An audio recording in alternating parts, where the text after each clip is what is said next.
Was it a movie?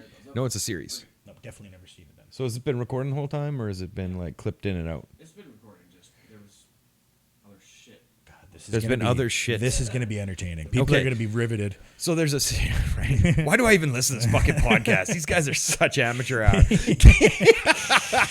Yeah. But the series Preacher is about as raunchy. The comic book is based on a comic book, and the comic book is raunchy. And I remember my ex-girlfriend turned me onto it, and she's like, "So they're making a series." I'm like, "I don't know how they could put half of that in the series. It's so fucking raunchy." And they did. They put a lot of it into the series. And I don't know if I got caught when you were talking about foreskin ear earlier. yeah, the one guy gets a this. surrogate ear. He gets his ear blown off or chewed off, and to get a new one. There's a vampire that regenerates really quick, so they start making skin cream by cutting his foreskin off and like grinding it up into like this rejuvenation cream, and he gets some of the foreskin turned into an ear. It's a raunchy series, and it's on Amazon Farming Prime. a vampire's foreskin. Yes, exactly. They just keep pulling it out and cutting it off, and pulling it out and cutting it off. And pulling it off. Yeah. Jesus, that makes me uncomfortable. Yeah, because Slightly he hard. regenerates so quickly, right? Yeah, I guess. Yeah, He's a vampire. that's the reason.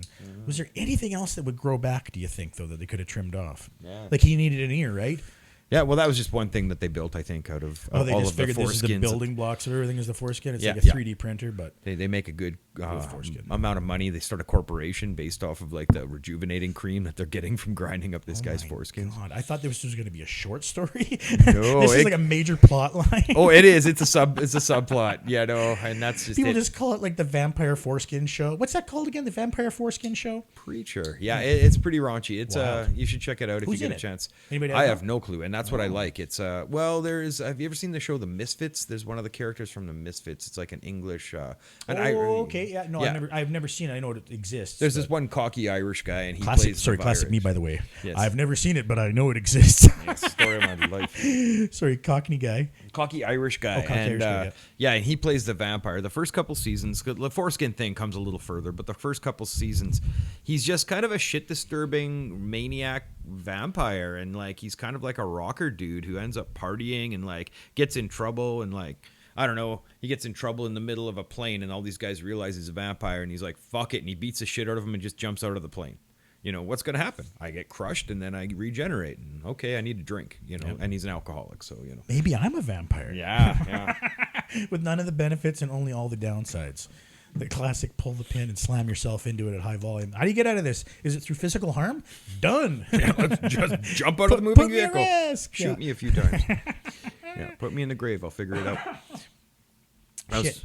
I was hanging out with some black metal kids I know, and not kids, they're in their mid-20s, and the one guy talked about how like the black metal scene got him into this real negative headspace, and he was very into the whole vampire energy, right? Because in that underground world, this like total idea of manipulating and like staying awake and never sleeping and living at night, you know, and like only getting Well, and it's adjacent to the music that's all about darkness and demons and whatever else, And right? the It's cold. like, well, who's listening to this? Well, the person who wants to stay up all night summoning Yes. demons.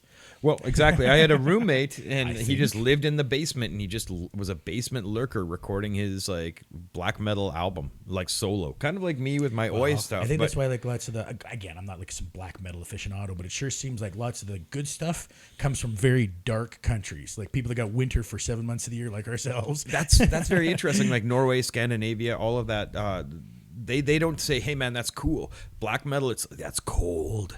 They want a cold, dark, you know. Yeah. Like you should come to Saskatchewan. Colder than cool, ice yeah, cold. we got minus fucking 50 last year. That Yeah. was my Outcast reference. I like forest and dead forests, and yeah, that Shit, yeah. cold. That's where dark, ogres and whatnot live, right? Yeah, That's what you're doing. goblins. There's a guy Mortiz in the black metal scene that was like very kind of like and he had like fake ears and a long nose that he like prosthetics, and he was like a goblin, and that was his trip. He was like a delicate metal demon. Yeah, Mortiz, if you want to look it up. I think it's got two eyes. Very, very Lord of the Rings inspired. You know, the goblin people and the orcs and the guys coming up from the bottom. Yeah, that live in cold ice They forests. started from the bottom, now they're here. Yeah. Right. That was Drake. I know a lot about popular culture. Speaking of popular culture, so last one we talked shortly about the group Little Big. Oh, I was telling you about that and how I was, because you were like, what, are they kind of like PG-13? I'm like, yeah, I think so. It's like Russian Aqua.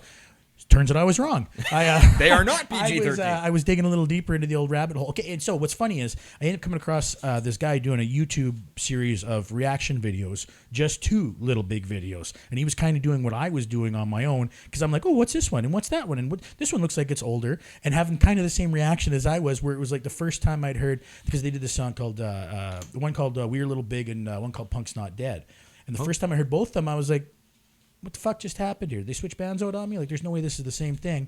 And then it's like, nope, this is exactly what these guys are. And I'm like, I knew there was a reason I liked this when it was just the bubblegummy pop stuff that for some reason I'm like, there's something to this that I like. And I'm like, oh, because at the core of it is this weird Russian gnarliness that is actually in their I don't know if it's their first album, but the one album's called Anti-Positive.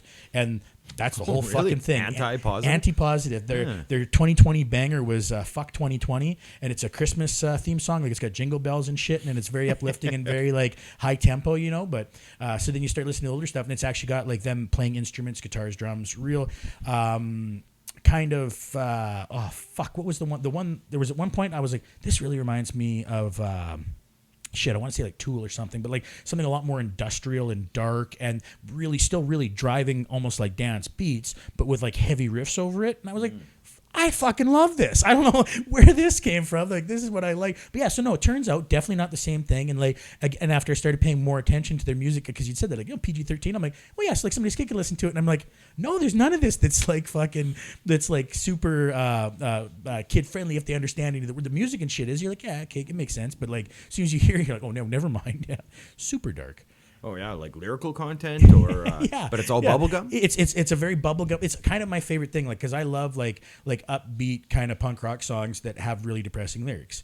I want to sing really depressing things in an upbeat way, and that's exactly what these guys do. That's interesting. Yeah, because I come from the opposite angle. I sound like a really toxic person. My music I write sounds very toxic, you know, and you listen to the lyrics, he's like, but it's not. It's really trying to uplift people that are in these toxic, to fix problems, not cause them. As opposed to like, hey everybody, let's kill your parents. You know? See, that's what I'm into. The dwarves. I love the dwarves. I guess that's exactly what the fuck. Well, except for their really, really fast, like speed metal-y shit, but even that's all still tongue in cheek or tongue in ass, however you want to look at it. Tongue in ass. You know.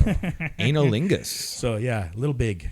Little Big, yeah. I'm about it. I like a lot of that industrial stuff. Like, I came up on Skinny Puppy and like Ministry. Sure. This was more the vibe I got from their and earlier. I mean, like, 7 years ago, not like 30 years ago, but. See, it's weird. I realized that in Saskatchewan, being into, punk or the alternative scene, there wasn't that many options, especially for live music. So there was a lot of crossover. So you listen to metal, you listen to industrial, you listen to punk, because you're all kind of in the underground and switching up albums and stuff. And as I've gotten older, I have an appreciation for a lot of that. Like, I like underground hip hop. I like hip hop. I like rockabilly. I like industrial. I like underground culture across the board. There's some stuff when it gets too mainstream, I just can't fucking handle it. I went to go get a shot from the doctor the other day, and I'm sitting in the waiting room, and the person is listening, the nurse or whatever, is listening to C95 FM radio. And I'm just like, the voice and the saccharin, sugar dripping, disgusting vibe that the radio was feeding us. I was just like, can you turn this shit off? Like, it's giving you a tumor. A little bit. I'm here to This get one isn't looked at, making and me I'm growing any a third healthier. one. Yeah. So that was it. I was just like, man, it doesn't even matter what kind of underground you're listening to, but this is just like disgusting pop culture. It's fucking, I can't get my head around it. And I think increasingly it's just like being streamlined for the lowest common denominator. And it makes me wonder whether it's designed for the lowest common denominator, or if it's designed to create a lowest common denominator. Well, if it's all dollars and cents, right, that's what you're aiming for. A common denominator, right? You want the one that's like, everybody can listen to this, right? Everyone can enjoy this. Everybody could throw this one in their stocking come Christmas. Yeah, it really makes me wonder if that's the point. It's if popular not the art. Well, you look at TV, you look at the movies, you look at the music being produced, you look at all of this media that we're being programmed by, and it really makes me wonder, is it reflecting society or is it creating society? Because I think it's creating a fucking vapid, non-thinking, entertain me society, where man, me and my girlfriend, we tried to watch a couple movies lately, and I'm like, what the fuck are we watching? The jokes are horrible. They're just, it's like a regurgitated, bland pattern or $80 model. million to make. Yes. And you're like, well, I can't fucking sit through this. There's a couple ha-has, bang-bangs, chase. Oh, you know, like the story arc. It's the same fucking movie. It's just the same regurgitated bullshit. And it's the same thing as the C95 music, and it's the same thing as, you know, art or whatever, popular culture art. Yeah. And it really blows my mind. And it makes me wonder if this is like reflecting society or if this is what's creating a society. I think it's, it could definitely be, maybe we're in a transition of that, you know, because I think a lot of times music, television, movies was reflecting of what was going on until it becomes so like everybody can kind of do it. So like we don't really need a special opinion on what's going on. Well, what else do you want to make it about then, right? And it's like, well, no, just get attention then, right? Well, think about it. Like, you understand what operates human nature. You've got like your survival instinct, you've got your sexuality instinct, you've got your power instinct. You know, like these are like the root psychological motivations in the human animal. So if you appeal to those, hey, we're going to appeal to your survival, we're going to appeal to your sex, we're going to appeal to your status and your power, then people will just chase that shit, and they never really move up to the higher levels of operation, like compassion or self-esteem or self-actualization. They're always being kept at those lower levels, and that's just it. It makes me wonder about like the modern hip hop. I just posted a meme today about old Tupac lyrics about respecting women versus this Gucci Gang fucking song, which is like, fuck this bitch. You know, I don't even know the fucking song. Yeah. And like, it makes me wonder, it's like, are the kids today wrong? Or am I out of date? No, it's the kids that are wrong. Yeah. Has said every generation previous. Okay, and I used to laugh at that meme until I compared the Tupac lyrics versus this fucking... Here's my thing on that, though, is I think that a lot of times the younger generation, when you're looking at it in the moment, you're like, yeah, no, they're not getting the whole picture. They're not getting it. But it's often... whatever the core of it was kind of drives social change, right? So it's like you get lost in the noise of a lot of what it is, and a lot of the extra shit, the fashion or whatever that goes along with it doesn't really last. But a lot of times, if there's a core social message to any of it, that'll kind of stick around, right? Gucci gang, Gucci gang, Gucci gang, Gucci gang. Give me the core message of this. Spend 10 racks on a new chain. My bitch do love cocaine. Oh, fuck a bitch, I forget her name. Can't buy a bitch no wedding ring. Rather go and buy Balmain's. Gucci gang, Gucci gang, Gucci gang. This is Spotify, like on YouTube, 983 million views. Holy fuck. Did you say 983 million? Yes. See, I don't even know who that is. That's how out of touch I am, man. I don't know. I guess I don't know. Some SoundCloud rapper with know, tattoos on his fucking faces with purple dreadlocks. That's all of them. And then you got like, you know, Keep Your Head Up by Tupac, which is like, since we all came from a woman, got our name from a woman, got our game from a woman, why do we take from our women? Why we rape our women? Do we hate our women? I think it's time to kill for our women, time to heal for our women, to be real for our women. What a cuck. Yeah. Yeah, right? What a beta cuck. And like, there's a generational change. There's a generational change. So like, somebody's putting money into promoting this goofball, and with his yo, you know, buy some brand name, do the cocaine, you know, like, and they can't even rap that good. It's just, and so somebody's dumping there's money. an M and an N. He mixed them up, bud. One's got an extra little bump on it. So these guys, like that line of they're cocaine. making money. They're influencing culture, while the people with consciousness aren't. They aren't being funded. They aren't being promoted. They aren't influencing culture, and that becomes underground. And you know what's funny is I think that the value that drives like all the clout chasing and all the likes and all that kind of shit. Yeah, that's what those Spotify rappers. That's what they live for. Where other people of value don't give a fuck about. They couldn't give two shits about how many likes they're getting or what kind of internet clout they're going to get from it, right? And that's the problem, though, because that's, again, what you said. It keeps dictating what society sees. And did you say 980 million times? Like, that's just obscene. I don't even know that's possible. Yeah, right? Because it's got a hook. Because psychologically, it's like, wow, I like the sound of this song. And you're being indoctrinated with a value system that's fucked up. Now, the algorithms that move... almost all the social media, whether it's Instagram, Facebook, Snapchat, TikTok, or YouTube, are designed to feed you pleasure, dopamine to keep you hitting. If you watch that documentary, The Social Whatever engages you. Yeah, The Social Dilemma, they talk about how it was designed to do that. Yeah. But what happens when they start feeding you sugar-coated mindless garbage? And that's what creates a society of sugar-coated mindless garbage. And people, when you say something above or beyond sugar-coated mindless garbage, they're like, you're weird. I feel like you and I have been talking about this exact same thing since we were 12 years old. Yeah. You know what I mean? Well, like at different groups of people at different times, but we've still been having these things because that's what's been going on, right? And I don't think it's a grand conspiracy, but I think that's how advertising works. I think that's how capitalism works, right? Well, I think that's how maintaining control works. I wrote an essay. It's not a conspiracy. It's what they do. Well, okay, so capitalism, I wrote an essay, and I do believe it's a bit of a conspiracy in the name of profit. Right? That sooner or later, like some record execs or media execs realize that, hey, if we press this button and this button and this button, then people will keep buying. So we should just market those buttons, whether it's, the sexuality or the survival or the power struggle. Those buttons are rudimentary psychological things. Well, and there's been 70 years of fine-tuning that for the music industry in North America. Well, Edward Bernays, fuck, we're right in it. Edward Bernays wrote the book on propaganda, but when propaganda, the term, got unpopular, he changed it to public relations and advertising. Sure. So they're the exact same principle. So one was intentionally made to brainwash the masses. The other was to advertise products to the masses. Yeah. So then they take those advertising principles and they put them into music, into media, into social media algorithms to really tweak your psychology. And I think that's almost conspiratorial. They call it advertising. I think it's so in the open. You know what I mean? That it's like it can't be the level of a conspiracy anymore because we all know it's happening. We all see it happening, and it's kind of the intention of the thing. You know what I mean? But who's boycotting it? Oh no, totally. Yeah. Well, some people, right? Some people get rid of their TVs and radios. they're whack You jobs. and I don't listen to the radio. You know what I mean? Culture. I don't listen to C95. Yeah, I try. I don't watch media with commercials. Yeah, right. So I mean, there's ways to disconnect from that. Yeah. But like, so that's the tough. thing. Because it is everywhere. They get you in a mind state where you're like, ooh, passive. Oh, I love this movie, or I love this TV show, or I love this song, and here, buy our product. Yeah. Because this product will get you laid. This product will allow your survival. This product will secure your advancement in the social status struggle that you're facing. Yep. So, and all that keeps you going to work.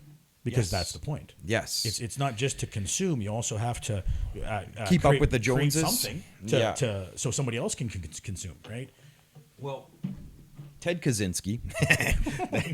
Well, it's okay. So John Wayne Gacy. Let's go. They are not in the same boat. I'm going to say this.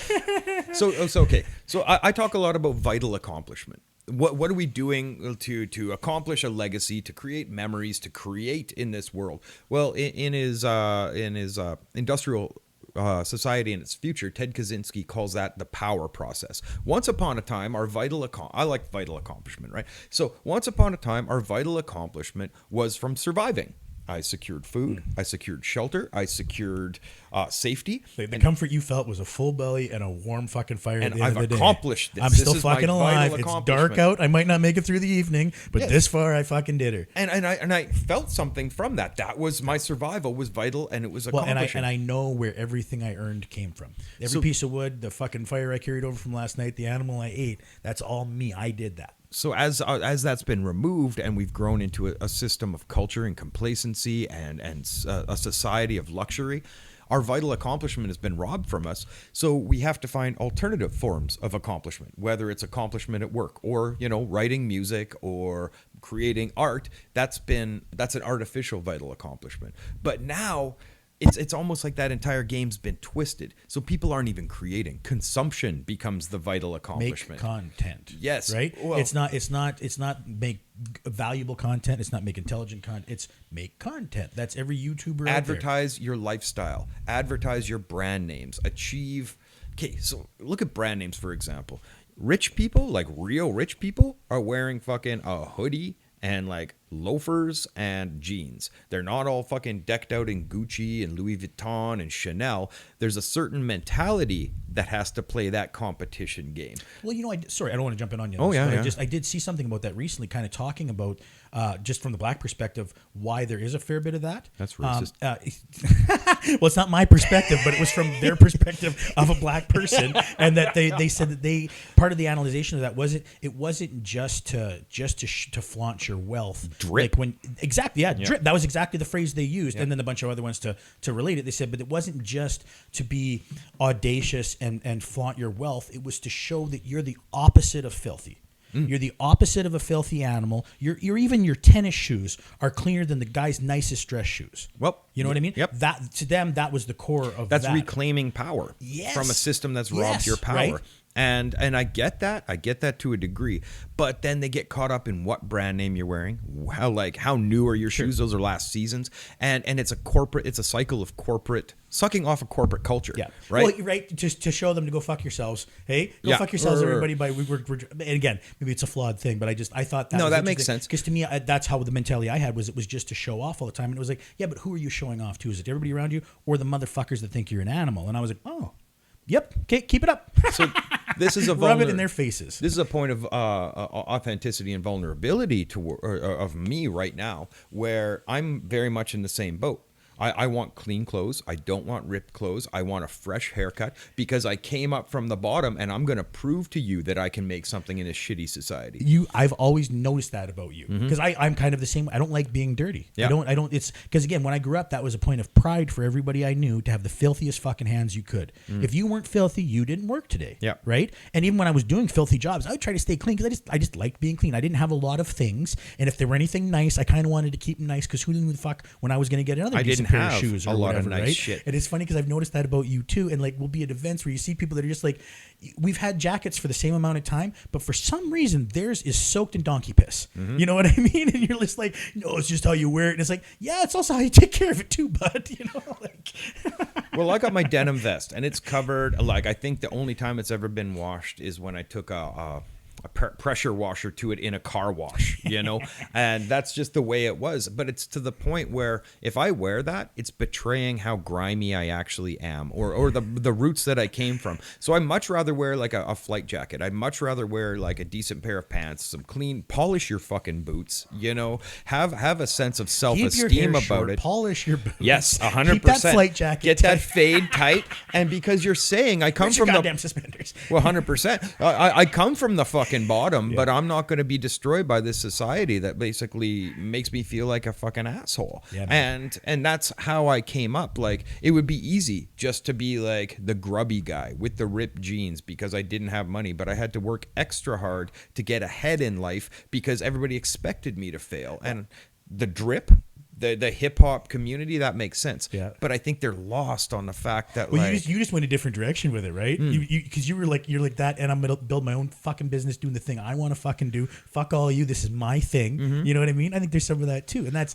awesome because I still think it's like the same thing. It's just in a different direction. I see commonalities between the cholo culture, between the hip hop culture, between the punk culture, the skinhead culture being an offset. Lots of people, they still confuse the term skinhead with like racism, and they're two different things. You're talking oi music. Yeah, oi music, traditional skins, sharp skins, rash skins, whatever. But like that working class street ethic, these guys, they wanted to look trim. They wanted to look tight. Clean. They had two pairs of anti-hippie. jeans. Yes, they had two pairs of jeans. Those jeans better be sewn properly and pressed, stay pressed jeans. You want to look your Ben Sherman shirt. It cost a fucking paycheck, but I'm going to keep that clean. And that's a different attitude, but it's the same thing as the drip. Well, maybe not the same thing as the drip because there's a level of it's a different execution. I think it comes from the same thing. It's a the different root, execution. The root. Yeah. Which is the same reason we like all those things.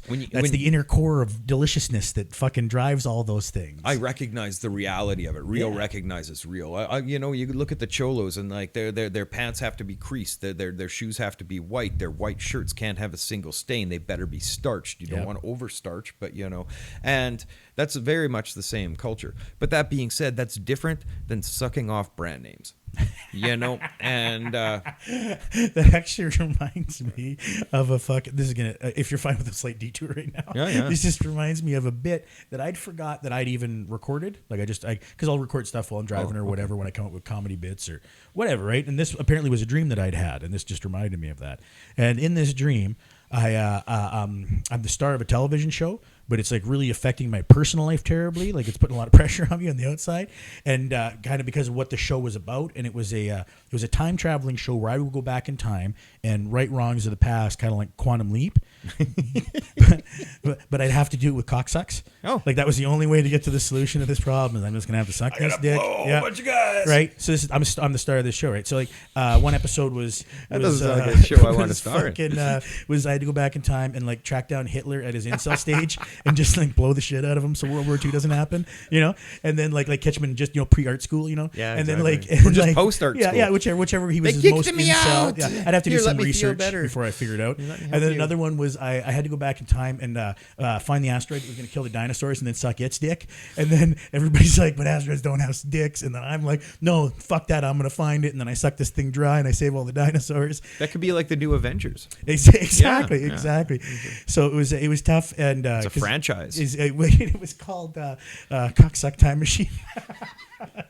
Was the name of the show, which was what my dad used to call bottles of whiskey. He'd be like, give me that cocksucking time machine. I want to wake up 3 days from now when I don't hate your mother. Whoa. Well, yeah. Rip Van Winkle, right? That's the bit. Let's go to our little dog. Oh, man, so the situation is this. My partner's out and my dogs are visiting us. They're literally on the table licking Dusty's face while we talk right now. So they're a bit distracting. If they could only talk, they'd be an interesting addition to the podcast. She had an opinion on the cocksucking time yes, machine. apparently. I watched that. That's just it. I think that... who knows if there was a little less rigidity and a little more liberation for a lot of these like fundamentalist whack jobs of the past, like the Hitlers and the Pol Pots and the Stalins. Maybe if they did get random blowjobs, they wouldn't have been so uptight. Hey, let Catholic priests get blowjobs consensually from adults, right? And they wouldn't ask them for like 8-year-old boys. People make a lot more clear decisions after blowing their load. So I mean, let's just get everybody there. I'm in the process of the opposite. I'm in the process of the opposite. What do they call that? No Nut November is one of those things. Just is that why your beard's growing in like that? No. I don't know. I quit blowing my load. Now my facial hair started coming in like this. Yeah, real quick. All my testosterone is right to my mouth. I don't know why that is. I don't know. Testosterone to mouth. But what is it? I haven't been rubbing one out for a couple months now, actually, and that's my new discipline practice. How do you find it affects you daily at all, or is it just part of your things that you were disciplined about? Well, it's just another discipline, discipline. I think it's a good thing. Little challenges I think are important and healthy for us, whether it's evaluating our rage and not letting ourselves bug out, or whether it's, hey, I want to rub one out, or I want to fuck somebody on a selfish level. No, I'm not going to do that. Or whatever the case may be. No, I want to eat the junk food. I'm eating the healthier food, or I don't need to eat right now, so I'm not eating right now. This is my fucking thing right now. Yeah, exactly. Challenge disciplines. Little challenges, self-evaluation is a good thing, and I think if we do those once in a while, it's a good thing. So to me, right now, every it's goddamn the no day nut I thing. got to do it. Yeah, I got to reevaluate every day. Are you gonna be a piece of shit today? No, and I mean this last 2 weeks has been hard for me because it's the 2-year anniversary of Matthew's death. It was on the 5th there, so that sucks for me. And always on the 5th. That's my birthday, Matt. I know. That's happy birthday, by the way. Combination. I was waiting to wish you a happy one, and then at the same time, I'm like, I don't want to talk to anybody. Yeah. But yeah, so it always, even if I'm doing well, again, it's only the second one. I mean, so last year I had to take the week off work. I can't fucking talk to people. So this year at least I worked all week. Like I was like, hey, I did something normal for this week instead of just totally shutting down. So, but it's been up and down. Do you have a program for like a healthy practice? Things to occupy? My big thing is to meditate. Yeah. If I'm feeling really anxious and I'm really feeling, I gotta make a list. I got to write it down. I got to fucking, and even if it's just 5 things I want to get done that day, and one of them's have a shower and one's take the garbage out, whatever it is, if I'm feeling really anxious and shitty, I got to write those things down and then have a little fucking meditate and just like sit there and try, because when I was meditating lots, I would use it for work. Like I would use it to like figure this out, figure that out, plan my day, do things productive with me because I didn't feel like I had all the shit I got to work against. Whereas right now I'm like, no, just getting as quiet and calm and peaceful as I can be, and knowing that, look, I just wrote down my little plan. You're going to get these things done today and everything's going to be fine. And now you're calm and peaceful. then I can kind of So that's kind of that's my your jam. meta that you work That's on what's when working you're for me right meditating now. is calm and peace, working on calm for and peace. just now. Yeah. And that'll change once I am not feeling so tumultuous. Mm-hmm. I'm sure that I will go eventually back to using it because my first little part was always, chill out just for a bit, just to clear your mind now. What are we here for, Dusty? See, what do if we I was- want to do today? If I'm in a dark place, it's sometimes when I'm meditating, I spiral into the self Sure. sabotage mentality, and so I need to have some sort of script that I run, or what my goal is going into meditation, whether it's I'm developing a calm center, or I'm powerful, all these affirmations, I am strong, I am liked, and god darn it, people like me. That's what I do. Like, That's what I do. so It's it cheesy, depends. it's hokey, and it fucking works, and it's whatever one connects for you. Well- because for me, it's to get my mind calm. I have to picture, and to help visualize it, I also picture a snowy field in the middle of winter, in the middle of the day, when it's as bright above as it is below, and basically you can't tell where the horizon is, and it's just a fucking wall of white. If you've ever been out in an open field in Saskatchewan, that's what it looks like. So that's what I try to picture, and that's what I also try to feel, is just calm and clear, calm and clear, calm and clear. It's very interesting because I dread winter until winter hits. And then when I go for a walk, like at night in the winter, it is some of the calmest, most beautiful environment you can. It's quiet. And there's no wind. Yeah, there's it's nothing. It's gentle. It's serene. The snow absorbs. People don't know this if you don't live in snow. Yeah. But like when you're in a big open area, even in the summertime, everything's moving. There's grass moving. There's things. There's noises Echoes. bouncing off. Yes. In the wintertime, none of it's fucking moving. Everything's dead, and it absorbs sound. Yep. So it's so dead when you're out at night and there's nothing around. It's one of the most surreal and calming things you can experience. And I think that's a good meditation. I really like that, like imagining being in a field of snow in the middle of the day, because it's bright, Yeah, it's man. not dark, it's just you're there. And actually this year I might go out to the farm and do some snowshoeing or some hiking around and just kind of be present in winter in nature, Get dressed for it and just kind of be in it for a bit. Yeah. Just go out and enjoy it and see what Get it's some like. coveralls or whatever, And, nice and boots. I've had many good days under those same circumstances. Bright, clear skies, no wind. It's wintertime, and I got to be doing something fun outside. Yep. So it's already kind of a happier place for me. So I guess it's not for everybody, but that's, find See, one that it's works funny. for you. When people talk about meditation, they think that there's only one meditation, and there's only one or two ways of getting to an altered state of consciousness. But once you're in that meditative state, there's whatever script you want to run, good, bad, or ugly. And that's why negative self-talk is so dangerous, because you're communicating directly with your subconscious, and your subconscious will believe whatever you tell it the most, right? So that's why affirmations and reaffirming your strength and your power, and man. these are good things, versus I'm a failure, or I can't accomplish it, or And that's all life sucks. that's all I felt for the last couple of years, and And your I brain have believes to, it. exactly. I have to keep telling myself, no, you're worthy of good things happening. You're worthy of reaping the benefits of your work. You're worthy of doing hard work to get the benefit of it. Because a lot of times I'm just like, I don't know, fuck, what's the point of putting any effort in? I'm fucking just barely getting by anyway. Fake it till you make it. Fucking act like you've been there. Yeah. That's some of the best advice I've ever got. I can't remember what the fuck I was doing. It might have been a martial arts thing or something like that. And I heard it previously, but it was in the moment explained to me. We were doing something like, act like you fucking been there. Yeah. Whatever it is you're doing, act like you've been there. Well, And you I'm like- probably have. And it's that's it, because you've done it in practice. You've been there mentally, all those kind of things.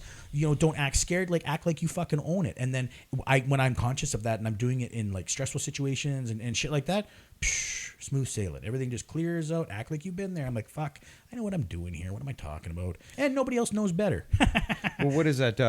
Act like you were before whatever happened that dulled your shine, or remember who you were before whatever happened dulled your Sure. shine. And so everybody's been to that point before things got shitty. Yeah. So some people are gonna have to remember very, very far back, or you've had interspersed moments where things were good. Just take yourself to that spot, that best point of your life where nothing could go wrong. You were victorious in all of your endeavors, and just be there. Feel it. Most people, it's pre-diddling. Yeah, well, Sorry, 75% Before of the someone population touched you with a Yeah, dink. It was pre-diddling. or whatever, or Yeah, violence. Yeah. So Pre the trauma. It's funny actually, because I was talking to my mom about this, about how you like that, about just our perspective on things, and I said how. When I'm trying to remember the past of things, previous Christmases or whatever the fuck it is, the negative memories always seem really, really big to me, and everything else seems really small. So I've been trying to make those smaller and everything else bigger, because it's all the same. It's the same amount of time. It's the same shit. It's whatever. It occupies such a bigger space in my fucking mind, and it doesn't need to. The best parts of that day could have been what I focused on and remembered, and I could have just totally fucking blanked out and forgot about the shitty part. You know, like I don't have to hang on to it. There's a strategy in neurolinguistic programming, and it's a script that you run, and the things that are okay. So let's give a scenario. I do something at work and I piss off my coworkers, and it's going to be a big deal and it's dramatic, right? It's not really, but I've made it huge, bright, loud in my memory, right? And what I need to do is I need to literally take the scenario and take it from a movie screen size and shrink it down to a postage stamp size. You take all the details and the bright color and the loud noises, and you turn down the volume, you turn down the color, and you turn down the details. So you make it blurrier and blurrier. And so you consistently visualize, and this can be any trauma in your past, like the big, bad, scary shit that happened. Take away the detail, make it blurry, make it tinier, make it black and white, and you make it in the distance far away. And those things that are blurry, that were enjoyable and pleasurable, you make them brighter and you make them bigger, and you try to visualize those things being, and it's brain hacking. I've forgotten so many good times. You know what I mean? People remind me of them frequently. Remember we did that? I'm like, fuck no. And they're like, no, it was definitely you. I have pictures. I'm like, okay, right on. That's awesome. No, I love what you said about that, making it from the size of a movie theater down to a postage stamp. Yep. Like that's brain programming. That's what I'm trying to fucking picture when I'm doing this. Yeah. That's what I'm trying to do. And even the turning it down, like I think with the negative things, a lot of, like from this, I should say from my perspective, a lot of times when I remember the negative things, I'm like, no, there was value in remembering this, because if I have to navigate this situation again, how do I do it without being screamed at or having something thrown at me or whatever, right? Like, you know, so there was always value in that. But now I'm here.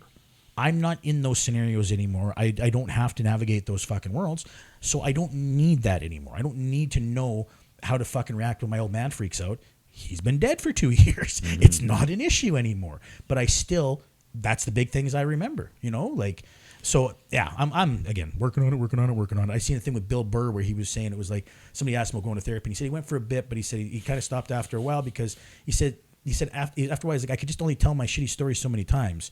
He's like, eventually I'm like, this is just a car payment I have to make for the rest of my life, that I just have to keep always doing this work. And I was like, fuck, and accurate. Like, I don't know if I buy that. I don't think Bill Burr is necessarily the guy you want to listen to about not going to therapy. I just liked the idea of it being, whether you go or not, it being a payment you're going to make for the rest of your life. You're always going to deal with this. And you're right. He may not have been correct in his leaving therapy to do that. But the idea of it being, you're never going to be done. You're never going to be finished working on yourself and making yourself more self-aware and all those things. Because you talk to a fucking Dalai Lama level motherfucker, and he's going to say, I've never finished this journey. You know, every once in a while he'll still flip his shit. So yeah, right. So yeah, we'll be making that car payment. I actually had that scenario this last week. I bugged out with my kid and my partner in the truck. Like, I reached the end of my rope. I had felt taken for granted. I had felt that winter's hitting in. I'm the guy driving around. I'm the guy scraping the ice. I'm the guy shoveling the walk. I'm the guy paying the bills. I'm the guy doing all of the. So I have all these weights on my shoulder. And then it got to the point where I just bugged out because my daughter didn't want to do chores.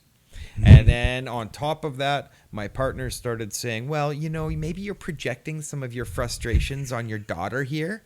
And I'm like, you want to see frustrated? And I'm like, so actually the flip got switched. Actually, no, I chose to flip the switch. And when it did, it was like an outpouring of all of my grief. And I just started yelling, that's fucking it. That's fucking it. I'm fucking done. I'm not picking up a goddamn thing of anybody else's shit. I'm not doing another person's fucking dishes. I'm not fucking doing anything for anybody other than myself. And I fucking went off for about, I don't know, 5 to 10 minutes straight of probably 5 minutes. I dropped my girlfriend off. I dropped off my kid. I'm like, you get out. I don't give a flying fuck. You go tell your friends what a fucking prick your dad is. You tell your mom what an asshole I am. I don't give a flying fuck. And she's just like, and she gets out of the truck and like, bye. And I'm like, and I get home and I rage for the better part of a day. This basement is a lot cleaner than you last saw it. Yeah, that's why. That's my move too. I start doing dishes. So this basement was Everything's like out of control. I organized. can fucking control these dirty goddamn dishes. Whose fault is this? This is my fucking fault. I gotta clean this shit Yeah, up. plus I get to be the martyr carrying the burden of the dirty dishes. Yes. So I tidied, and then I had to debrief. I had to text my kid. I still have to talk to her about it, but I had to text my kid and tell her, look, I bugged out. That doesn't take away that you need to carry your weight and do your chores around here, but I don't need to act like a child. And I had to debrief with my girlfriend about her stuff and my stuff, but I could have handled that differently. See, there's some value in it yet, Yeah. right? Because you're still like, but you guys know, like, this is where I can get to, right? If I'm not appreciated, because you should be fucking appreciated. Doesn't matter where you are, and you shouldn't have to blow up to have people appreciate it. But people do forget. Sometimes people do take advantage. you I need do to the same thing in recognize the relationships. consequences If I don't of that. take fucking stock of what I'm saying and what I'm doing, all of a sudden, like, I've been kind of taking advantage of you for a while, haven't I? I haven't been treating you how I should be in this way. And both of them didn't see what they were doing in the situation. Like, that's just it. And it got to the point where, yeah, I flipped my shit. Just like when you finally disrespect your mom to the point where she cries and breaks a dish. Yeah. You know, like, fuck this, Yeah. fuck you, Well, we're smash, humans, I'm fucking breaking done. points, right? And you We know, have it's those. funny because my partner, this is a perfect example. How I'm like, you've never seen me bug out. She's like, yes, but you've slapped your hands when arguing, and you've slammed your hand down on the stove that one I time know when we those were moves. arguing. Yeah. And I'm like, when you saw in the truck this last week Yeah. was finally my breaking point. You saw me bug out. You know, like, I got home in my, like, yeah, I'm surprised there's no holes in the wall. You know, you noticed the piles of 120 anybody pound else's heavy stuff. bag Yeah. hanging up. Yeah, there. yeah, you were I working put some it shit up. out, I yeah. wailed on it. Yeah, you know? yeah. So, Yeah, man. and the whole house was shaking, and she's upstairs saying, "Holy fuck, is Pat bugging out in the basement?" But I've geographically separated myself, and I'm in the basement. Isn't that and- insane that that's us doing better? Yes, and I hung. The whole house is shaking and everyone's terrified. Oh, thank Christ. He's doing so well.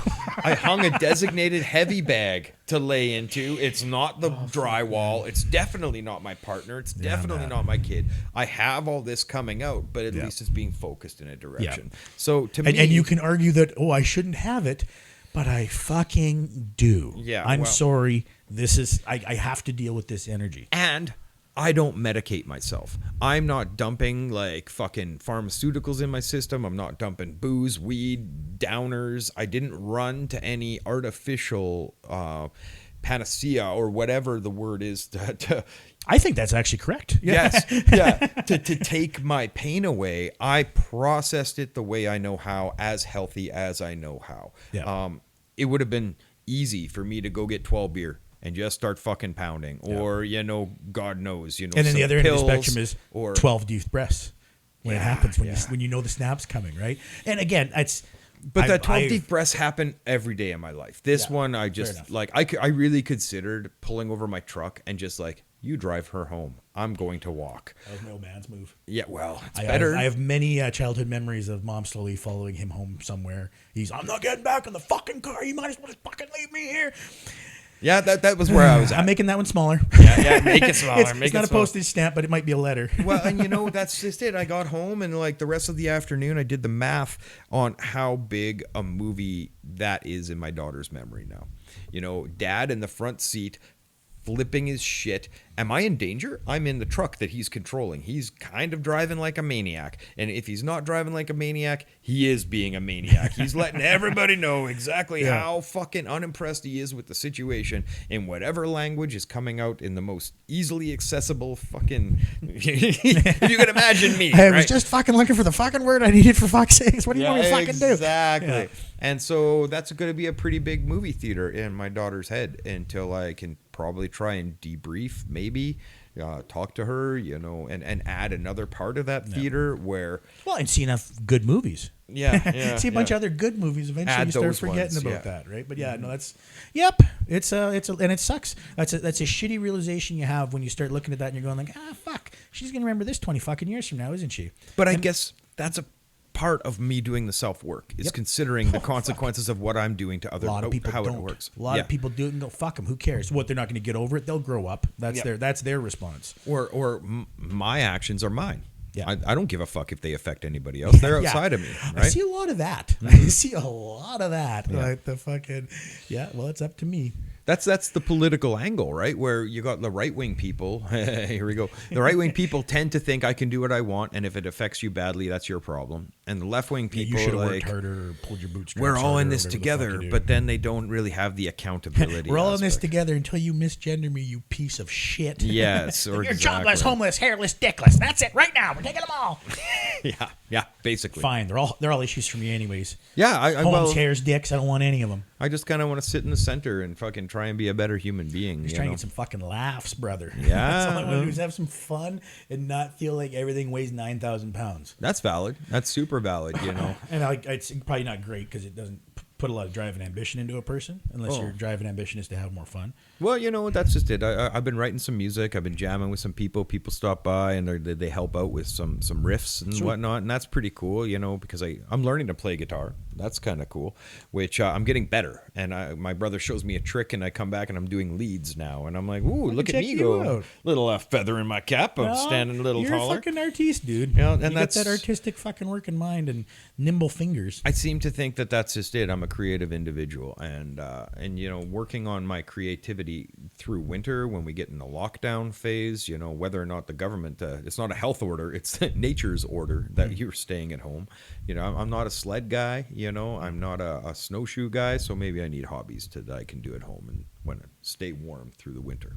Yep. And again, not doing the drugs, not drinking. Saskatchewan has such a fucking bad reputation for that. You know, what do you do in the winter? I drink and I snort things and I smoke you things. You do and things I that you fucking- can do those things at. Yeah. You curl, you ice fish, you bowl. You I know? go to the bar, you know. Yeah. But now that stuff's largely taken out of our, you know, ability because I'm anticipating another lockdown real quick, you know, depending on the situation. I went. It's probably the smart thing to do, so we'll see if we'll do it. Yeah, right? Yeah. What's going to be the best for public safety? The opposite, then. The opposite. What's going to be the best for the individual corporations making money? We're going to do that. That's Saskatchewan and Alberta. It's funny, I was talking We're pretty with good this- at it. Yeah, exactly. That's why, well, we got oil, we got farmers, we've got miners. So we've got a lot of people, voting age people, that really vote for people that will ensure their jobs. They don't really give a shit about the larger consequences of what's happening as long as they make their money, as long as they don't have to pay more taxes, as long as they don't have to change their lifestyle.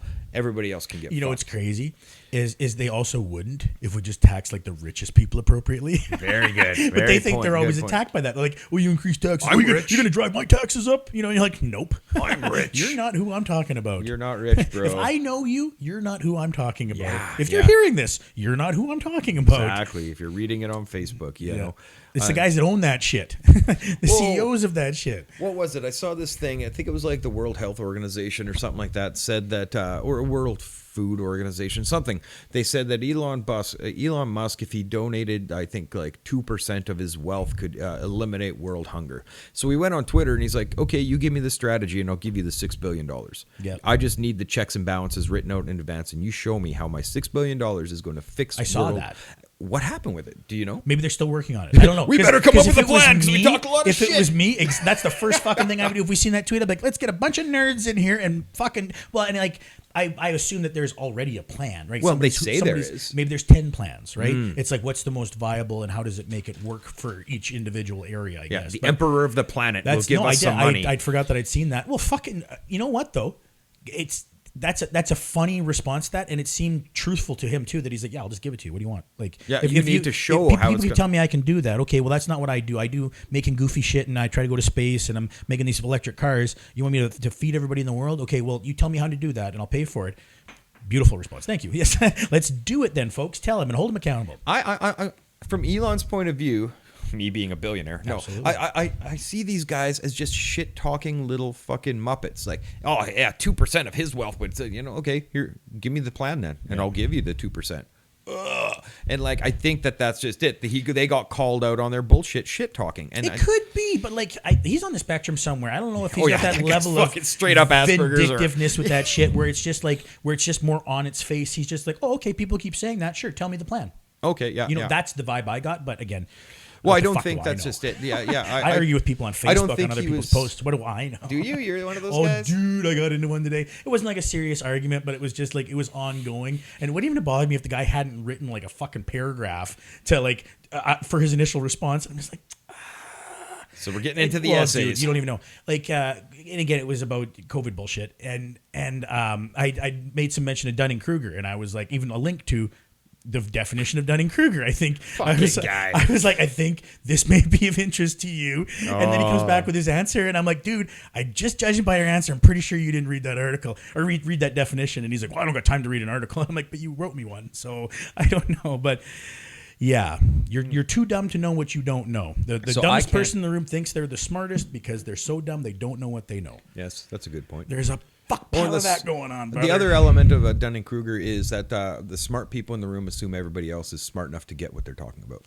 That was my. I eventually, because he kept coming back to me. I'm like, I said, like, what is the point? I said, I'm not gonna. I said, you pick science selectively for when it suits you. You cherry pick from articles. You don't believe the CDC and the people that created the drug that it's intended for parasites, not viruses.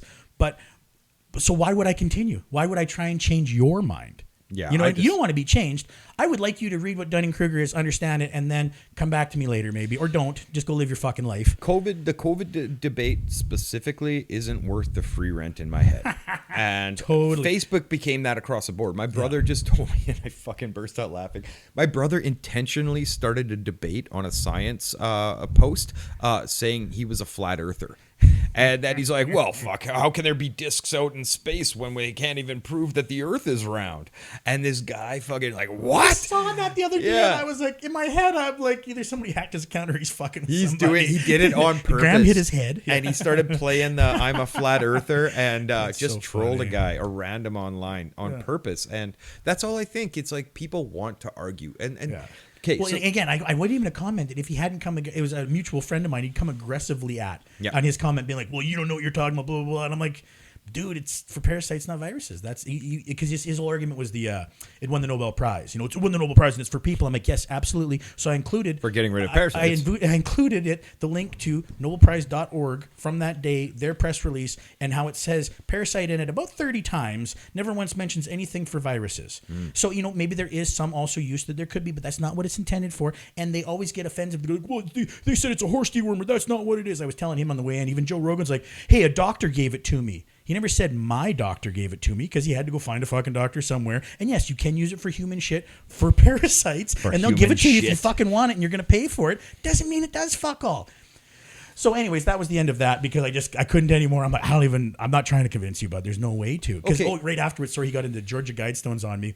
And then I was just like, I know this I was one. like, I actually know a fair bit about this, you know, so I commented right away. And then he's like, oh, nice interpretation of it. I'm like, holy fuck. Oh, you got to read between the lines. Okay, so it's not the words, it's the interpretation of the words or in between. There's no, you're constantly changing the goalposts. There's no discussion with you. well, okay, so we really have to ask And why what am I the doing purpose of a debate is. Right. What the purpose of a debate is. And any debate, because I was in debate in school, is to ascertain the truth. That should That be was your my goal. point. It's not to Right? prove you're right. I didn't even give my opinion on it. Here's the fucking article. Here's the thing from the guys that wrote, because he was like, well, this is disingenuous or it's misleading. I'm like, how is it misleading when it's from the Nobel Prize website? I don't. What are you being misled by? Like, Well, any debate. It doesn't matter if it's a trans debate or the COVID debates or political debates or the COP debate or any of that stuff. What's the truth? Because I'm willing to be wrong if you can show me the truth, but you're not allowed to disregard my side of this or my evidence because you think it's wrong. Like, so that's just it. Is the goal the truth or is the goal being right? Because enough. are you sure that you're right? You know, or are you just really, really vested in your narrative? Yeah. And I think that happens with everybody of every side. You know, I really believe that the COVID situation is somewhere in the middle. And I'm like, probably, yeah, it makes sense. Get vaccinated. Social distance. show respect to your common man. But there's also other elements that are being put on the table that are like, what the fuck's up with that? And what the fuck's up with over here? You know, like the Wuhan lab that was like, you're a conspiracy whack job. And all of a sudden they're like, no, it's pretty much that decided that this shit came from a fucking lab. Well, I guess it wasn't a conspiracy. So there's elements of it, but I'm still vaccinated and I'm still social distancing just because I respect my neighbor. But there's also a ton of other sketchy stuff that's being brought up. I don't trust fucking anybody. And there's a bunch of fabricated bullshit that's being brought up by these anti-vaxxers that just make shit up. And it is. It absolutely is cherry pick. Even the concept of like it's a cash grab, I'm like, well, then they'd make us pay for the fucking vaccine. But somebody's buying the vaccine. No, it's free to us, but the governments are paying for it. Sure, but I mean, even the ivermectin, you got to pay for out of pocket, though. You know what I mean? Because they're like, well, that works. I'm like, yeah, but that's an out of pocket cash grab if it does work. Yeah. You know what I mean? Yeah. Like, you're going about a cash grab the wrong way if that's how you're doing it. It's funny, whenever, Joe Rogan, you mentioned Joe Rogan with a, fucking He's been experiencing real fun backlash. So he had a very interesting post just from, what was it here? I think it's like 2 days ago. And he shared the precipitous decline of emotional intelligence in North America, right? The new research documents declining emotional intelligence over the last 2 decades. Largely due to your fucking podcast, Joe. You fucking meathead. Less emotionally competent. Yeah, like I don't see a lot of crying or emotional connectivity or self-work on your podcast. I see a lot of dudes that punch each other in the face and a lot of meat-eating carnivores and pro-hunting fucking stuff. You're basically advocating for a hard masculinity angle. I don't see the divine femininity coming into your stuff about understanding and self-work and working through your traumas. Fucking Joe Rogan, that he's going to share this and like blame society. His thing is like, you know, well, you're I'm a comedian. The influencer. I'm a comedian. I'm a podcaster. Okay, cool. Then please, people, take it with that much weight. Then that he's a comedian and a podcaster.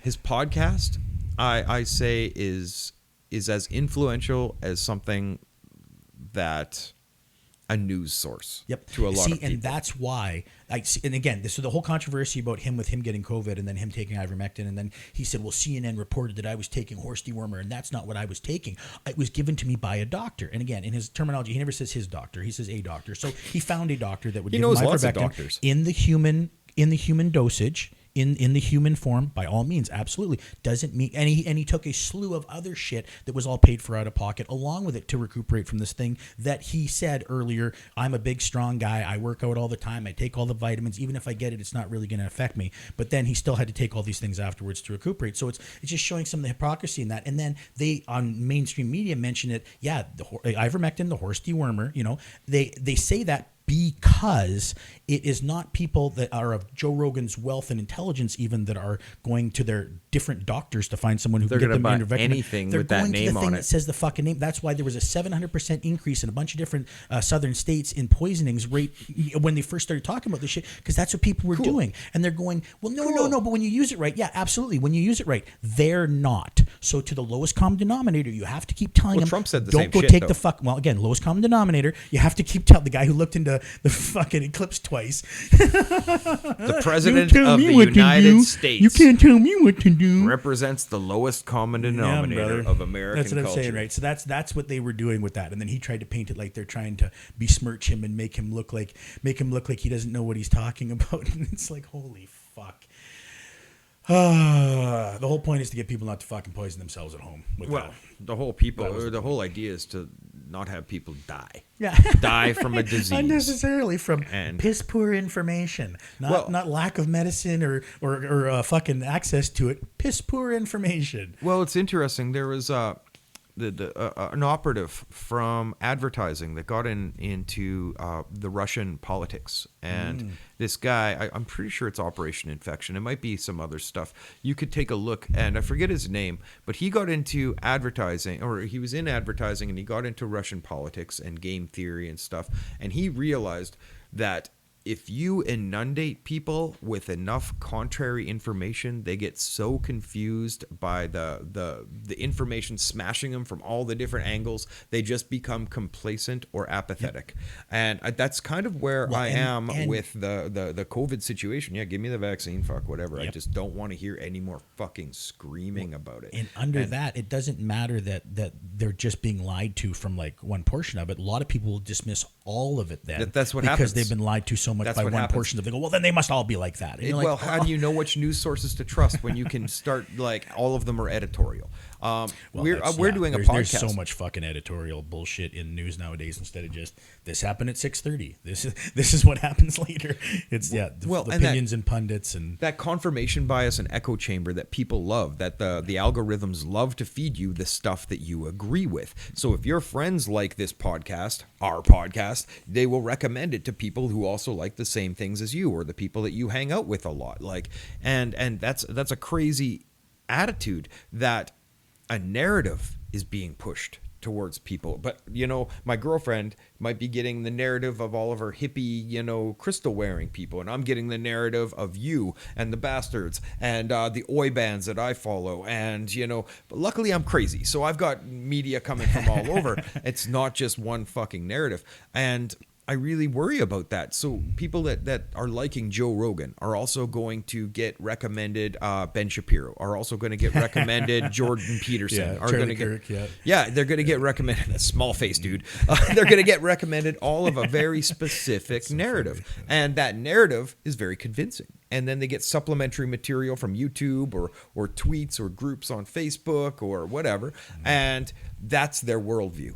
And then the outsiders are the whack jobs that are talking about like buying into this conspiracy. But then there's the other side where it's like, okay, so if I'm following, progressive like Alexandra Cortez and I'm following Bernie Sanders, or I start getting these more thoughtful, progressive attitudes, all of a sudden those right-wing people are fucking whack job conspiracy nuts. And so there's these two bubbles that are completely separate from each other, and each is getting fed one narrative or a narrative, and it's confirmation bias and an echo chamber. Like, okay, you go down the rabbit hole. Well, and what's crazy is it's not even like the truth drives a lot of that. It's still clicks, likes, dollars that drive that. Yes.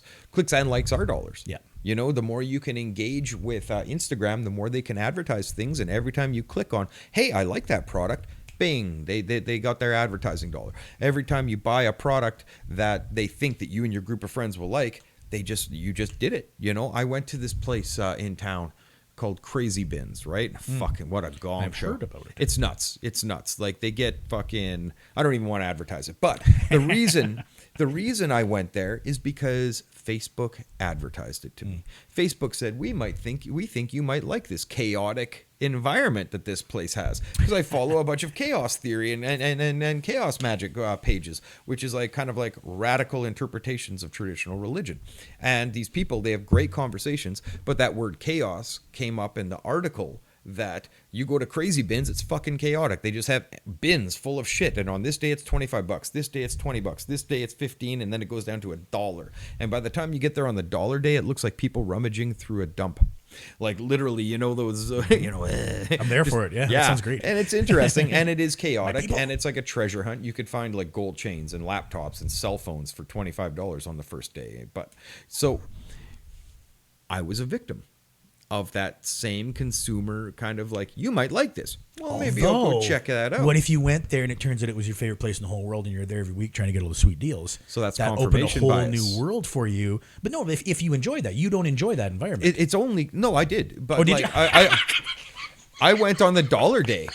I enjoyed people. Sorry, I was a victim of this, but of course I enjoyed it. Yes, yes, this is exactly my point. Yeah, man, this is my point, is they feed you things you want. I see you're a victim. I see you as a customer. Yes, 100%. I'm a victim, customer. And it doesn't matter if that product is an outlook, a political outlook, a social outlook, or legitimate products. They're selling you the things you want, and you go and you like it, and that's great. But there's a divergence happening where the person that's following, let's say, a lot of trans authors, right, is going to be going towards a certain political realm, and a certain products are going to be sold to them, and that's going so far divergent from their fellow man who over here is getting sold guns and survival equipment and No, for real. No, I know what man. you mean, though. Yeah, man, like, I get Facebook ads. Yeah, yeah. I wouldn't believe how many T-shirts I need with a November guy who's really good at being a demon on the outside and an angel on the inside, and you need matching sweatpants. OnlyFans. Right? What the fuck are you talking about? Well,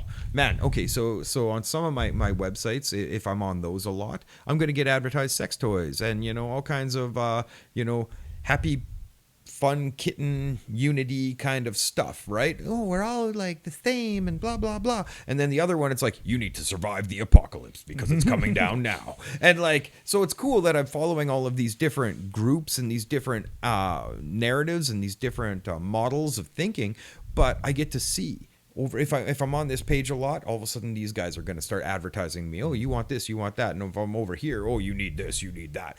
But there's people that don't get the other side.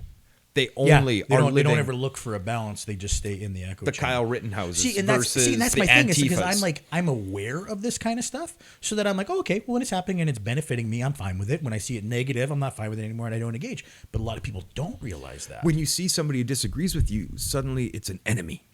Yeah. Because they have a different opinion than you. And every rational person in the fucking world has this opinion. Well, How yeah. can you have that opposite opinion? And you know what's funny is me even getting involved in that Facebook thing. I'm just thinking about it now. I wouldn't have given two fucks about what this guy said if he hadn't come after a friend of mine. Mm-hmm. And so now I'm defending him by being a bully. Well, yeah, right? I'm bullying this bully. I'm doing the right thing. Yeah. And it's so dumb, Well, Well, I waste my goddamn morning. Didn't get a bunch of my work done I was supposed to do. Oh, but you got a dopamine Actually, I fix do from gotta leave early from engaging. this 'cause I do get some shit I got to do. But You get a dopamine fix from engaging. oh, dude, with, I was so excited waiting to see my phone ding. Oh God, I can't wait. Oh, this fucker! I'm gonna get him now. Stupid idiot fucking thing is he gonna say now? Mm-hmm. And it was great. He was a lot of stupid idiot things. Well, okay, yeah.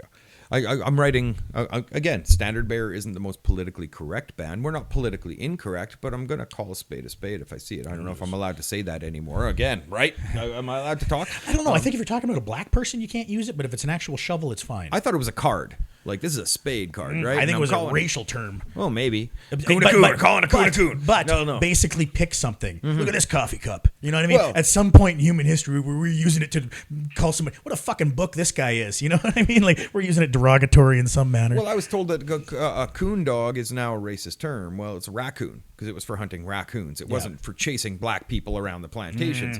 But maybe they were used for the same thing, and that's where the term came from, right? And that is what they call black people, too, for a long time. Yes, 100%. So, Same I- with I get it. and others, You know what I mean? a ton, Yeah, Nigerians, yeah. all of that. So I wrote this song, and it's like, take a look around at the world that you enjoy. It was built by men with bleeding hands you're eager to destroy. You crucify all of us for the actions of the few. You say you don't like prejudice unless it works for you. Which is kind of like, I see this happening in society a lot, where there's a certain section, whether it's, white guys or straight guys or the working class, that have been they're the easy target. Well, not the working class. The working class has just been abandoned by the left. They don't give a shit about the working class. And the new progressive left, the average white cis male is that fucking target. You are the symbol of all things oppressive. So if you are that thing, it's okay and socially acceptable to treat you like shit online. Let's just call a spade a spade. You're getting hung up on that. No. Let's call it what it is. Like, and I see this coming from the progressive left a lot, and this is in the gender critical communities or the gender radical communities. I see it in feminist communities. I see it in a lot of the African American communities and indigenous communities, who I follow. Because I'm actually following these groups because I support what they're doing. But I also see you're white, your opinion doesn't matter. You're straight, your opinion doesn't matter. You're cis, your opinion doesn't matter. Fuck you, you're the oppressor of all things.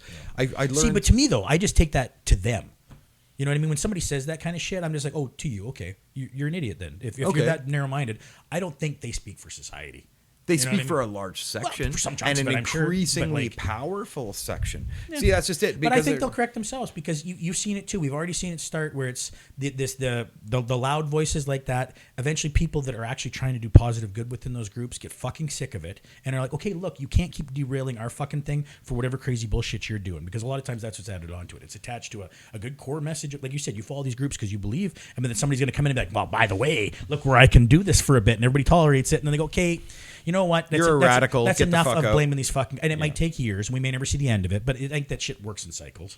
Well, I will. In the meantime, try to I'm take going it to call it personally. when I see it. Sure. You know, I'm going to call it when I see it. Well, if they're saying it to you, I guess you know what I mean. Yeah, I had that I'm not debate. in your conversations. Well, you know, it's funny because there's this theory that if you aren't part of our community, you don't have a right to have an opinion on our community unless you're a white guy. Because then everybody can have an opinion on being a white guy and what white guys need to do different in our society, but you can't have an opinion otherwise. And I think that's problematic. I had this debate with about the Dave Chappelle thing, which is my friend was like, well, a lot of like, it was low hanging fruit. It was like transphobic, blah, blah, blah, blah, blah. And I'm like, yeah, I get it. There was shots low hanging fruit, you know, they weren't all classy jokes, but he's also talking about elements that your community needs to house clean. You need to house clean the toxicity. You need to house clean the people that think it's okay to be toxic in your struggle for equal rights. You know, if we're all going to be in the same boat, treat people with respect, and you need to call out the people with mental health issues and the people that are just using it as a vehicle for trauma, and the identity-seeking individuals and the internalized homophobia, Which is all the things that we're supposed to be doing within our communities, right? That's what we're supposed to be the responsible for. self-work that with I'm ours. supposed to do. I think My we all friends, need my to do. people, the people I know, that's what I'm supposed to be doing as well. Yes, and easiestly, I will fucking call out a racist white guy. I will call out a homophobic white Super guy. fun. It's easy. Well, They're all over the place. any of these KKK wannabes, you know, fuck it, dude. Get your head together. Now, are you guys doing the same house cleaning in your respective communities? Like the I don't know, the revision or the new Muslim versus the traditionalist, fundamentalist Muslims? Are you standing against child abuse and against homophobia and against misogyny?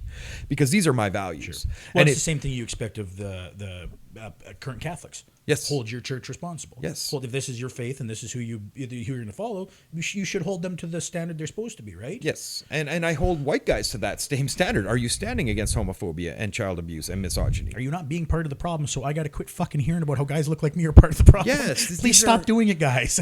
I think we can all agree on a core value Yeah, system. on You those know, problems, yeah. yeah. And if you stand against that core value, I've got a progressive core value system. And if you stand against that, I guess we're on opposite sides of the fence, and I'm going to debate you on that. And it doesn't matter what race you are, what color you are, what creed you are. And then I'm not necessarily going to accept whatever invented identity you want me to accept. See, this is another element that might fair be enough. a little frustrating for the average person. You know. Well, yeah, and I know you and I definitely see that a little bit differently. But that's, Do you? I think so, because to me, it's I don't. Their version of themselves doesn't affect me.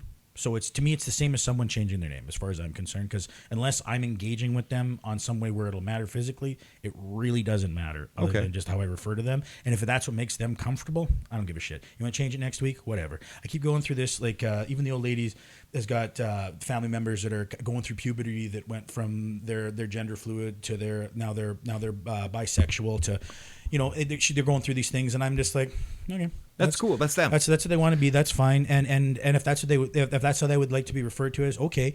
You can't give me shit about it, because I'm not going to take shit about it. You're not gonna call me a piece of shit for if I correct myself if I do misgender you. I'm not going to let that happen. But if you I'm wanna, not sucking your dick to make you feel better. Well, you know, unless it's a fresh one. Like, Yeah, you just got I'm a not new part one of and I just your wanna see what it's series. about. No, I'm just I'm kidding. not part of your dream series. Yeah. No, But- and that's it, because that's my thing. I'm like, I know it's a different thing, but I see. and it I'm with not a friends hate monger because I within- won't jump through your hoops. Yeah, no, This fair is enough. what it really boils Yeah. down to. I just think people sometimes do it as like a control thing, just to kind of like stick it to somebody when they do that. I've seen it lots with a mutual friend of ours when he changed his name, where people would intentionally call him by his previous name. Really? Just working at Amigos, people would do it all the time. okay. Oh, hey, Jason. And he'd be like, well, you know, that's not my name anymore, right? And like, yeah, but I knew you. And you're like, okay, so you have a little power over our dynamic then, that you can come into my world and call me by a name I don't want to be called now because you knew me as that before, even though I asked you and we're supposed to be friends. Okay, so I seen that and I'm like, to me, that's an extension of this. That's one angle on it. Okay, so okay. My here's a perspective. meme, and it's like basically, I got this off of one of the gender activist sites, and it says, who has a say in your identity? And it's a graph, right? Who has a say in your identity? You, your family, friends, and society. Only you have a say in your identity. Cool. Who has to participate in your identity? You, your family, friends, and society? But you only have a say.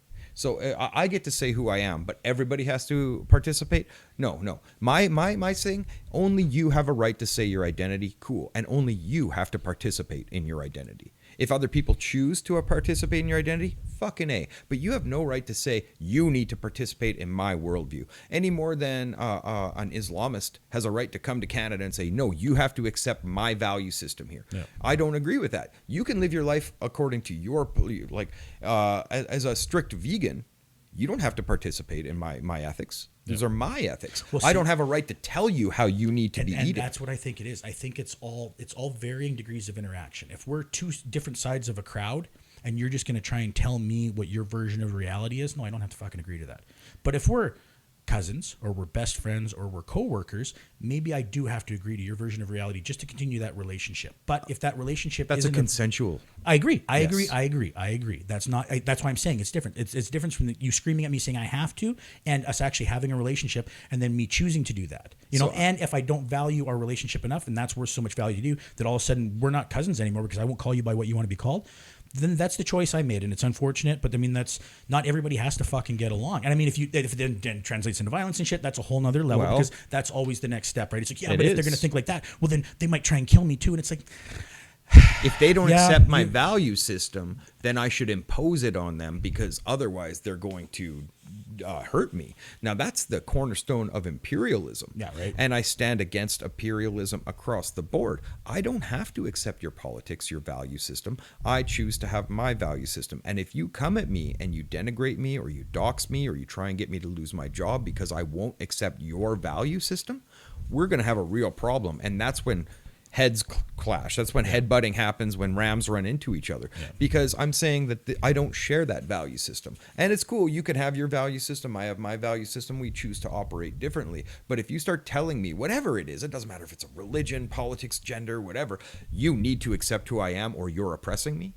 I think we're having that. There's a difference. Yeah, right. There's a difference between that and like barring me from entering the building, not letting me use a water fountain. You know what I mean? Like, that's 100%. That's oppression. Just in your mind, not agreeing with them, you can't police people's thoughts. Unless it's about vaccines. It's then I will bar you from this building. In your mind. Yeah, well, it's in your mind, but it's also in your blood.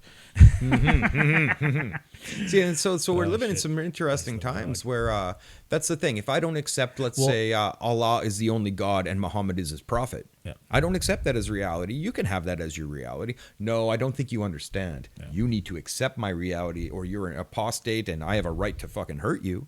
Or I have a right to damage your livelihood or I have a right to call you names and condescend you or fucking on public forums like dogpile you with all my friends and say that you're a regressive, heathen.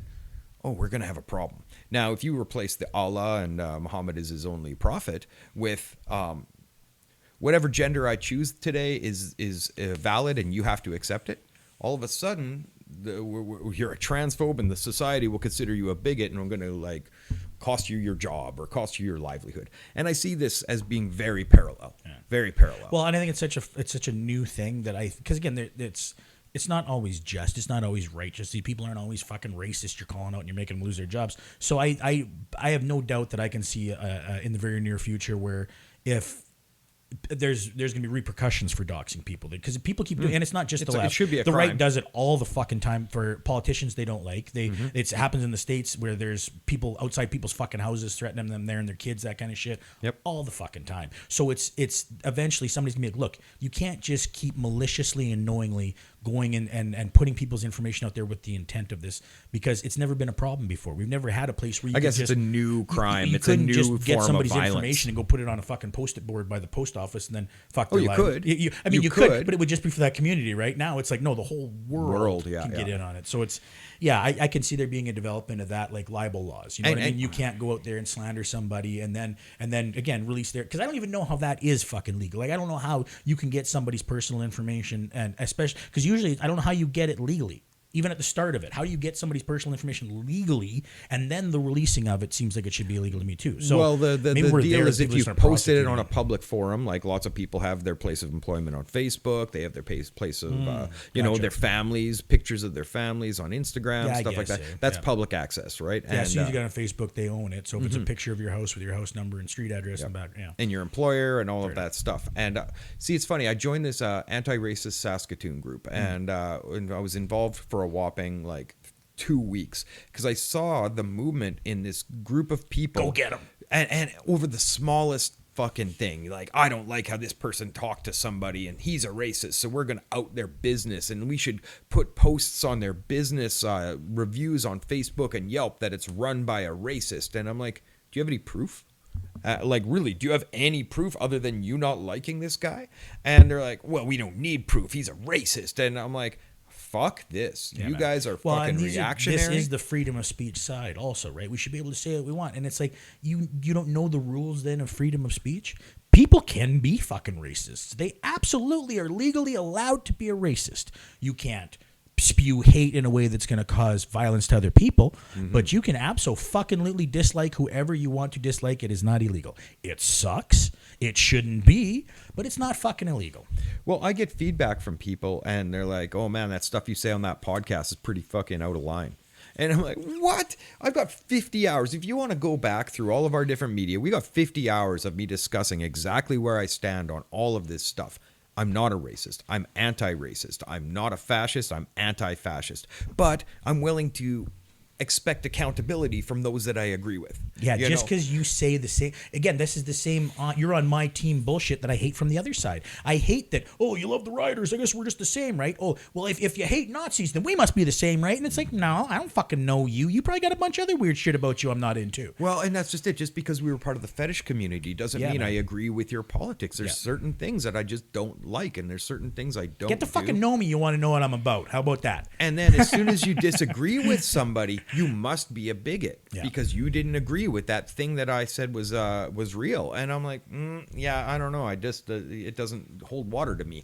I'm like, well, that means that you must hate them. And I'm like, well, and that's the game always played, right? Well, if you said that, then that must mean this. It's absolute. And it's never just what you say. It's misrepresentation. Or what is that? The straw man? They, you know, Yep. like, if you said this, it must be this. Well, that's a false equivalency too. And I see a ton of it. And you're not hearing what I'm saying. You're hearing what you think I mean.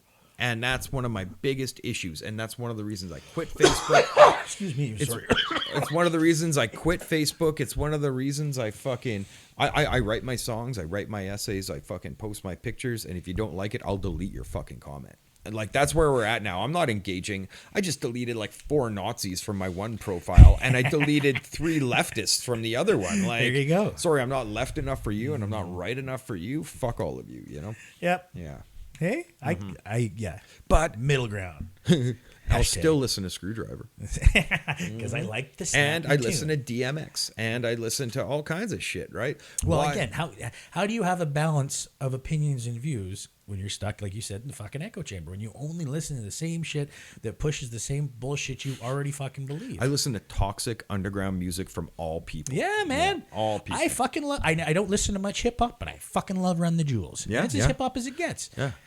I'm not too familiar with Run the Jewels. You'd be into Killer Mike? Yeah. I've heard some of it. You know, I love Jedi Mind Tricks. I love Vinny Paz. I like Ill Bill. I like a lot of white rappers that listen to InfoWars. That's an important one. No, this is the opposite. This is joking. I'm joking. I'm joking. But I know what you mean. I worked with a guy one time who's like, every single rapper he liked was like Caucasian. Yeah. And that was it. Fucking InfoWars. That's something we should get into one of these days. I don't know enough about it. I'd love to watch it. It's such a no fuck. Don't even. But that's the Alex Jones. That's Roger Stone. That's every. Oh, is it Roger Stone? Roger Stone's got one on there too. Yeah, they're all fucking lunatics. Mike Lindell's on there all the time. The My Pillow guy. Yeah, what's with these fucking He's fucking people, nuts, man. Well, that guy, actually, I wrote him down even because like we should talk about him just for a minute. So maybe we'll squeeze it in, and this may be it because I do got to get going. Got some shit I got to do.